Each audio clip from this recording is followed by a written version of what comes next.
যাকে দেখে আমি হয়ে উঠেছিলাম জোনাকি থেকে জ্যোৎস্না, যার প্রেম পাওয়ার জন্য পৃথিবীর প্রেমে পড়া হলো না, জগৎকুল নাম দিল তার প্রেমিকা।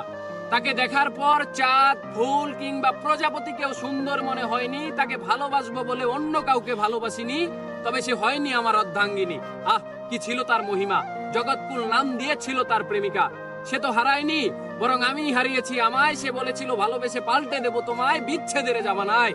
আহা হা, এর বিপরীতে আমার মুখে সিগারেট আর কবিতাই মানায়। ভালোবেসে হারালাম আমায়। তাকে করা স্পর্শ অথবা তার করা ক্ষিপ্র চুম্বন যেন লেগে আছে আজও ঠোঁটের কোণে। শুধু নেই নেই সেই অনামিকা যার নাম দিয়েছিল জগৎকুল প্রেমিকা। আমি শুনেছিলাম এ পৃথিবীর মানুষেরা চাইলে সবকিছুই হতে পারে, তাই আমি চাঁদ, সূর্য, মহাবিশ্ব চাইনি হতে, শুধু চেয়েছিলাম এক জনম তোমায় ভালোবেসে যেতে।